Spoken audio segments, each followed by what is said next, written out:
Le Grand Genève, un joyau entre lac et montagne. Pour l'été, nous avons décidé de vous faire découvrir 5 idées de sortie. Via Ferrata. Tout le monde est vivant, donc c'est plutôt positif. Yoga sur paddle. Visite des caves de comté. C'est aussi pour ça qu'on a encore beaucoup de pâturage vers chez nous. Balade œnotouristique. Mon grand-père était vigneron, donc je suis tombée dans la potion magique très tôt. Oh, plus vite? Non. Ok. Navigation sur la barque La Savoie. Le plaisir d'aller naviguer avec les copains, c'est... voilà. Entre amis ou en famille, pour les sportifs. Allez, super. Et les épicuriens. Nous vous emmenons en Léman Express, petit train et mobilité douce à la découverte de notre belle région. Terminus, tout le monde descend.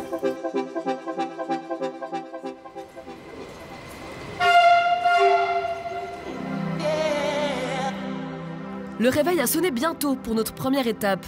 Embarquement à Cornavin à 6 h, direction Bellegarde.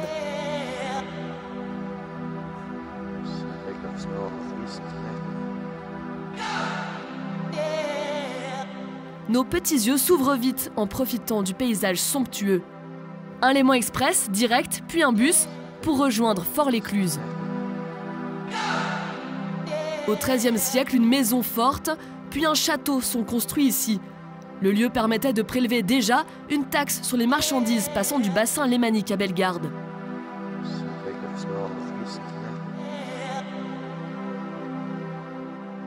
Le château est transformé en fort militaire au XVIe et XVIIe siècle. Laissé à l'abandon au XXe, il est repris par une association de protection du patrimoine. Désormais, le fort regorge d'activités entre visites guidées, festivals de jazz et activités sportives, comme le parcours aventure situé dans le fort supérieur, accessible après avoir grimpé plus de 1000 marches. Aux manettes de l'activité, Nicolas Guiton.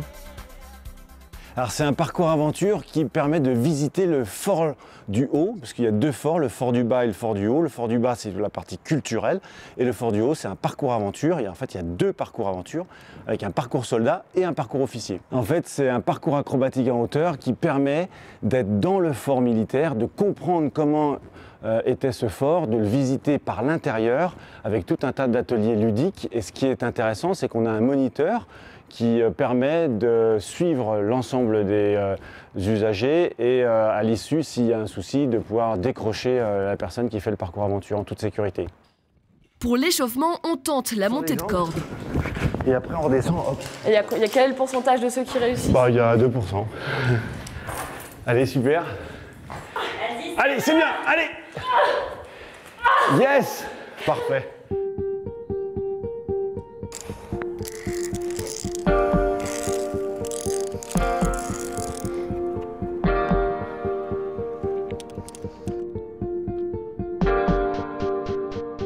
Joli, hein? À Fort-l'Écluse, il est possible de parcourir aussi une Via Ferrata, cette fois en autonomie. Le challenge est bien plus élevé, alors prudence. C'est pas forcément accessible à tout le monde. Ça nécessite d'avoir d'abord des EPI, ce qu'on appelle des équipements de protection individuelle, avec un baudrier, 2 longes et des mousquetons de sécurité, un casque bien sûr. Et cette Via Ferrata au Fort-l'Écluse Aventure, elle est accessible à partir de 12 ans. C'est du AD, donc assez difficile. On est sur une longueur de 400 mètres avec 150 mètres de dénivelé positif.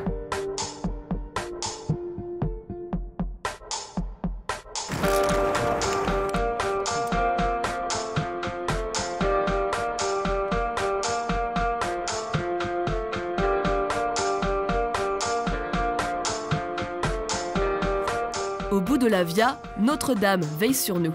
On voit cette belle Notre-Dame de la Via qui est juste là, qui nous protège, qui protège les pèlerins de cette magnifique aventure qu'on peut vivre au Fort-l'Écluse Aventure. Donc il faut quand même quelque chose pour nous protéger parce que c'est un peu dangereux, c'est ça? C'est intéressant de savoir qu'on ne contrôle pas forcément tout dans la vie et que l'énergie universelle est là pour nous permettre de vivre dans de bonnes conditions. On arrive à la fin de la Via, donc elle nous a porté chance quand même, cette Notre-Dame. Je pense, ouais, tu vois, il fait beau, tout le monde est vivant, donc c'est plutôt positif.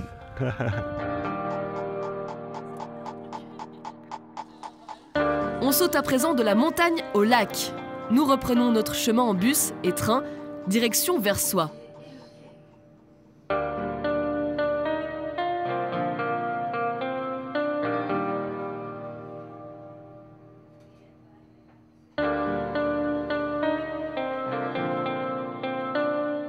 On y retrouve Alexandra Liver, professeure de yoga sur paddle. C'est ce qu'on appelle le sup yoga. Et on va commencer, en général, c'est un peu de respiration parce qu'on est déjà un peu déstabilisé au début. Et puis après, on commence tout doucement à voir un petit peu ce qu'on est capable de faire. C'est vraiment une exploration un peu de ses capacités, un peu de lâcher prise aussi, parce qu'on a tellement l'habitude que la terre, elle est ferme. Donc une fois qu'on est sur les planches, donc c'est un petit peu un réécriture de son esprit. Mais après, ça se passe très bien. Des fois, on tombe à l'eau, surtout si on a chaud.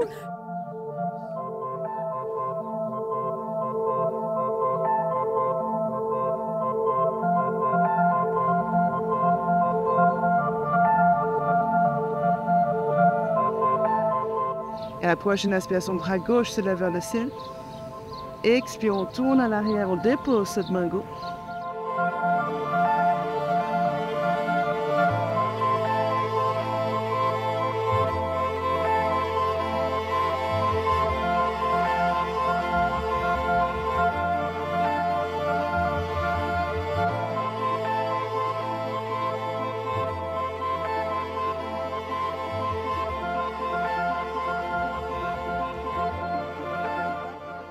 Voilà, et puis la bijou. Voilà, assis.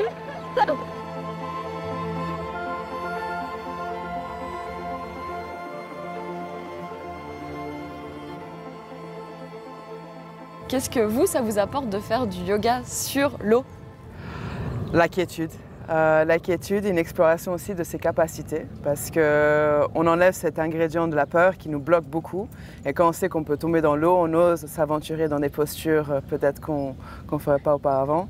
Mais il y a aussi cet aspect très thérapeutique, on est dans la nature, on est dans les sons naturels et on arrive à calibrer aussi sa vibration avec celle de la nature, surtout celui du matin. Comment vous avez découvert le yoga? Ça fait longtemps que vous pratiquez?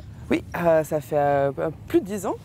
J'ai découvert aux États-Unis et à cette époque-là, il n'y avait pas de formation, c'était pas encore très connu. Il y avait les Canadiens qui le faisaient, les Américains, donc c'était un peu autodidacte. Mais puis après, quand je suis arrivée au Mexique, c'est là où j'ai commencé à être guide et puis à donner des cours de sup yoga. Et maintenant, aujourd'hui, c'est devenu vachement populaire. Donc ici, comment est-ce que ça se passe? Vous proposez des cours le matin avec quel type de pratiquants? Alors j'ai de tout, c'est surtout les week-ends, très tôt le matin, donc c'est pour tôt, surtout mes lève-tôt. J'ai de tous les niveaux, j'ai des personnes qui n'ont jamais essayé le yoga mais qui ont découvert le yoga à travers le sup yoga. Après il y en a d'autres qui sont des grands adeptes et qui veulent explorer, donc j'ai un peu de tout. Donc on n'est pas obligé de faire le poirier ou... Absolument pas. Non, c'est juste pour toi. C'est spécial pour toi, Céline. Et le pont aussi. Merci beaucoup, Alexandra. Je t'en prie. Merci à toi. Il est temps maintenant de reprendre de la hauteur. Direction un autre fort, celui des Rousses, au-dessus de Saint-Sergue. Avec le fameux Petit Train Rouge, inauguré en 1916.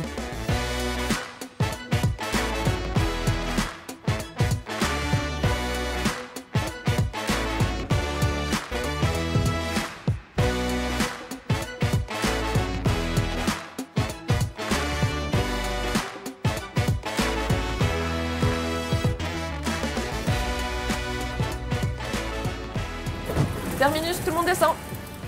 Bon voilà, on est en France. Pour accéder au fort, l'hiver, une navette existe. Et sinon, l'été, il nous reste une petite demi-heure à pied par la route royale, un chemin bucolique.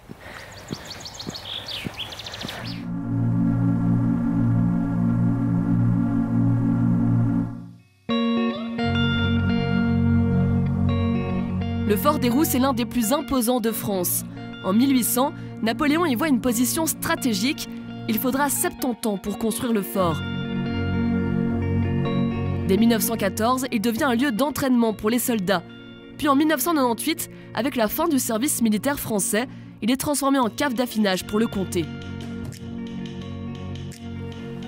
Bonjour Céline. Mais bonjour Loïc. Bienvenue au Fort des Rousses. Merci. Heureux de vous accueillir. On a plein de choses Ça à sent déjà, vous hein, montrer. ça sent un peu les pieds, mais ça sent. Ah, ça sent les pieds, non. Ça sent l'ammoniac, mais on aura l'occasion d'en parler de pourquoi ça sent l'ammoniac. Allez. 190 000 meules attendent sagement d'être prêtes à la dégustation. La fabrication du comté est extrêmement précise. On le sait, il faut 2 traites. La traite du matin et la traite du soir.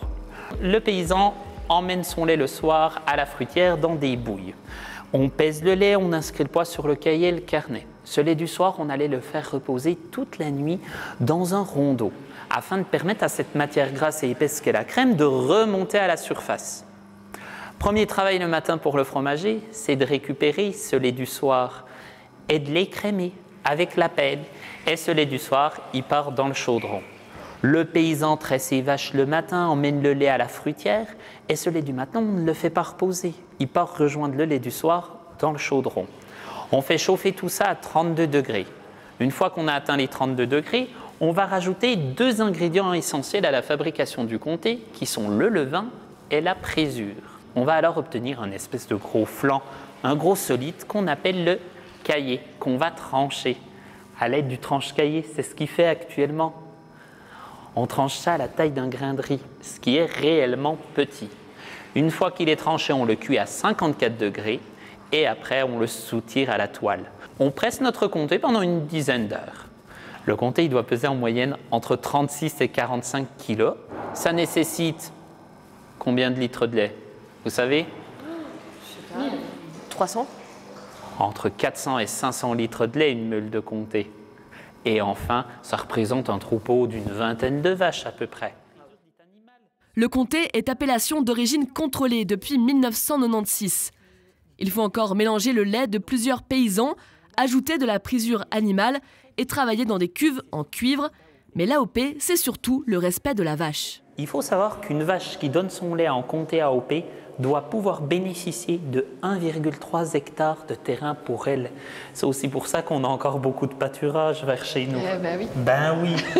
Elles sont bien les vaches ici.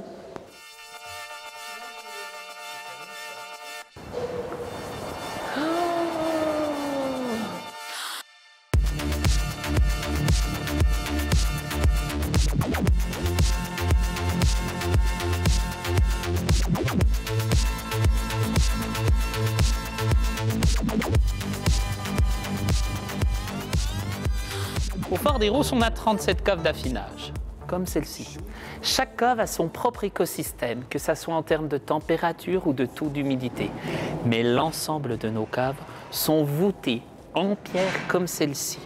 La voûte de pierre est essentielle et primordiale à l'affinage de nos comtés, parce qu'elle va nous permettre de garantir une stabilité de température, de taux d'humidité à l'intérieur, mais surtout d'avoir un mouvement d'air naturel, permanent et constant, où l'air chaud remonte au centre, redescend de chaque côté avant de repartir dans le même cycle. Et tu l'as senti cette odeur? Ouais. De Très l'ammoniac. très présente. De l'ammoniac, parce que le comté, quand il se développe, il va développer 2 gaz, du gaz carbonique et de l'ammoniac. Mais cet ammoniac, il est totalement naturel et il n'est pas assez concentré pour être dangereux pour l'homme. Ah, bon, tant mieux, parce que sinon... Et il a surtout toujours existé dans l'histoire du comté. Tu vois, tu risques rien. Profite. Attention aux âmes sensibles. Tu sais comment on appelle un mauvais comté? Un gruyère suisse. Allez, viens sur cette blague. Et si on le goûtait justement, ce fameux comté? Selon l'affinage, les saveurs seront différentes. Nous testons un 12 mois, un 18 et un 24 mois. Et tu sens ces petits cristaux? Ouais. Tu penses à quoi? Tu penses que c'est quoi? Du sel, enfin ça me fait penser à du sel. Eh bien, pour autant, le comté est un des fromages les moins salés. Ce qui va se développer à l'intérieur du comté, en moyenne à partir de 16-17 mois, c'est un acide aminé qu'on appelle la tyrosine. Et c'est ça qui va faire le petit côté granuleux, le petit côté salé à l'intérieur du comté. Et cette tyrosine, elle a du bon pour ta santé. Elle est là pour booster la dopamine qui rend heureux. Tout ça pour te dire, le comté rend heureux. C'est donc rempli de bonheur que nous reprenons notre chemin. Et avec le fromage, rien ne vaut un bon vin. Direction Genève pour une balade œnotouristique qui peut se réserver auprès de Genève Tourisme.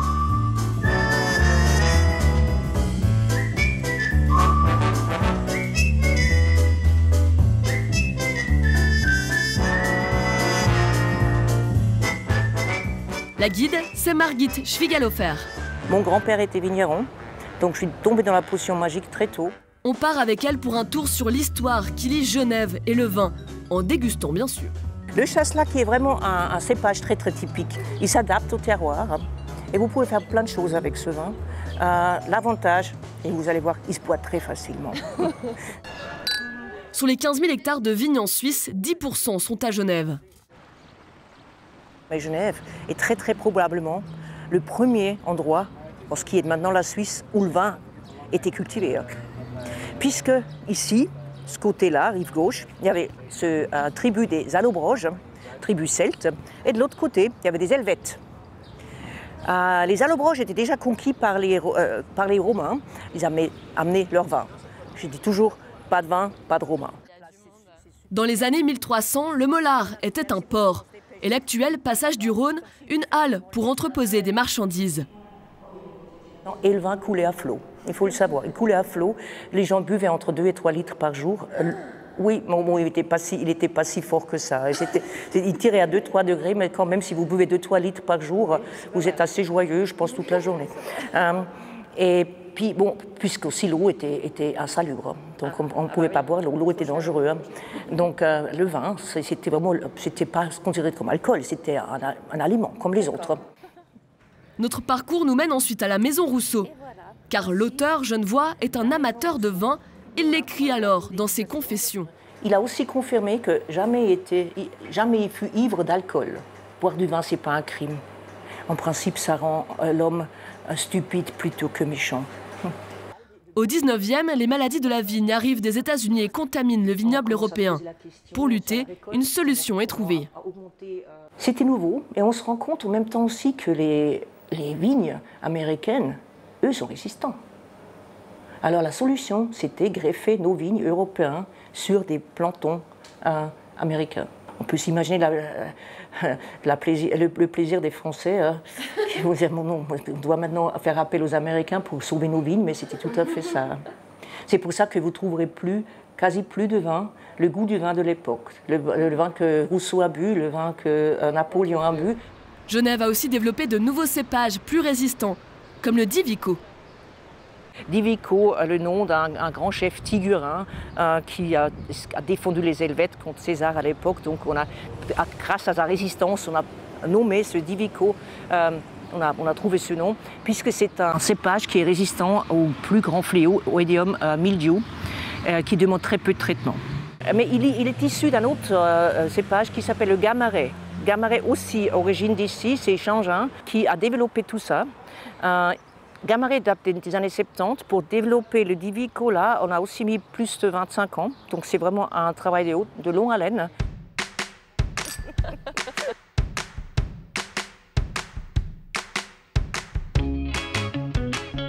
Après la balade, rien de tel qu'une bonne glace avant de reprendre le train, juste devant la Neptune, voilier historique de Genève. Et pour notre dernière excursion, nous allons trouver sa cousine, la barque La Savoie. On en profite pour faire un petit somme dans le Léman Express. Et c'est reparti, 1 heure de train depuis Cornavin.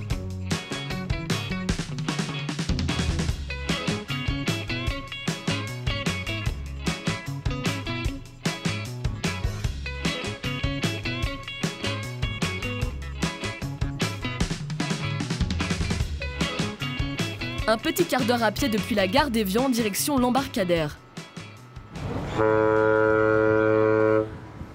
Nous embarquons sur la Savoie avec un équipage entièrement bénévole. Ensemble, ils proposent des sorties au public.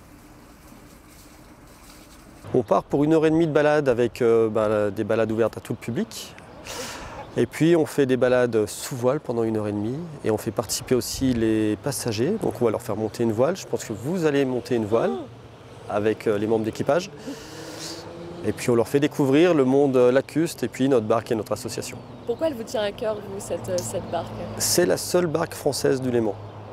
Et c'est non seulement la seule, mais c'est aussi la plus grosse barque à voile latine navigante du monde.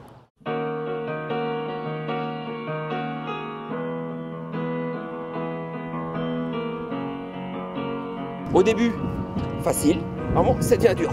Donc on trouve un deuxième, puis après ça devient dur, on va en trouver un troisième. Oh, plus vite? Non, Ah, ok. chacun son rythme.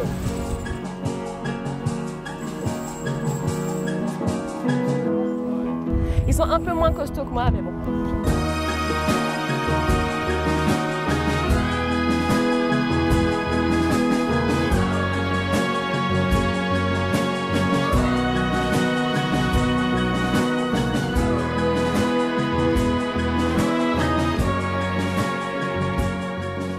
Les barques, comme la Savoie, transportaient des pierres depuis le village de Meillery jusqu'au bout du lac. Et oui, Genève est faite en roche française. La barque permettait le transport de 180 tonnes de pierres. À l'arrivée des camions au XXe, les barques ont été détruites. La Neptune à Genève a été sauvée de justesse.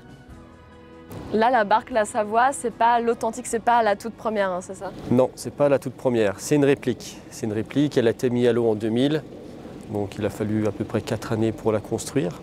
C'est parti d'un projet un peu fou de 3 instituteurs qui ont eu l'idée de faire cette barque, sans trop y croire au départ, et puis en fait ils y sont arrivés, ce qui est quand même exceptionnel, puisqu'il a fallu trouver l'argent, il a fallu trouver des chantiers, ainsi de suite, puisque c'est des chantiers de Normandie qui sont venus la finir. Donc ils ont fait un chantier colossal. Il y a la Savoie, à Genève, on a la Neptune, voilà, qui avait le même principe, hein, qui transportait des pierres aussi. Est-ce que parfois vous vous rencontrez avec Oui, il y a la des Neptune rassemblements. Il y a des rassemblements de barques qui se font. Le dernier, je crois, il date de 2017, donc ça fait un peu loin. On a un mini rassemblement cette année à Saint-Gingolph, le 24 juin. Donc il y aura la Savoie, la Vaudoise et la Demoiselle, puisqu'on a la passion commune qui est ces barques. C'est aussi et surtout une 50aine de bénévoles pour partir sur le lac, mais aussi rénover et entretenir le voilier, une véritable passion pour eux. Alors, je suis arrivé à la construction, donc c'est ma 23e saison, vu que c'est la 23e année qu'elle navigue. Pourquoi est-ce que vous êtes rapproché de ce bateau? Il y avait un bateau en construction sur le Porte-Tenon, et puis ça m'a intéressé, je suis venu. Qu'est-ce qui vous a lancé dans cette aventure, vous? L'envie de naviguer sur l'élément avec cette merveille. Comme à peu près tout le monde, quoi. Quand on voit ça au port, on dit « Oh, ça va être intéressant de naviguer ». Et quand en plus on voit un petit papier « Recherche équipier », on dit « Oh, chouette, il y a une place pour moi ». Donc j'y vais. Parce que quand je suis arrivée dans la région, j'ai visité le musée des barques à Saint-Gingolph et j'ai trouvé que c'était extraordinaire. Et puis après un jour, je l'ai vu à Meillery.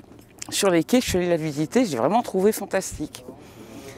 Et quelques années plus tard, en passant devant le kiosque, j'ai vu qu'ils cherchaient des bénévoles et donc je suis venue.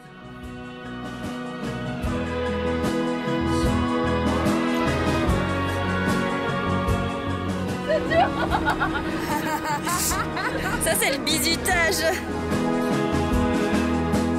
Sans rancune, nous trinquons. Merci, merci. À cette splendide sortie sur le lac et à notre journée découverte dans le Grand Genève. Nous rentrerons en Léman Express après le coucher du soleil. À vous maintenant de profiter de notre belle région.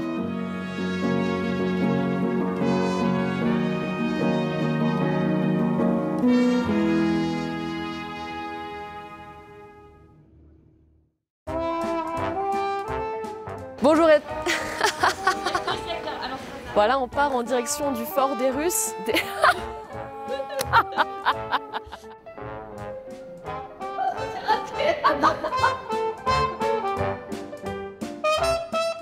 Un petit morceau de comté. Attends, elle s'était pas prête.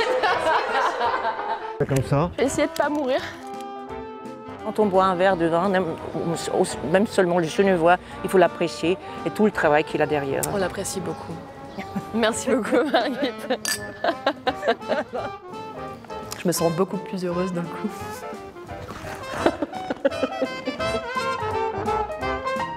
Là. Ah non, non, ah. Moi, je suis une là. Là. Hop. Et voilà.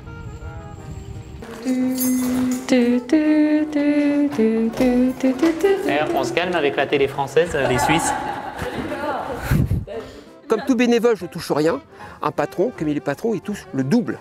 C'est-à-dire 2 fois rien. C'est normal. On a une bruyère en Suisse. Hein.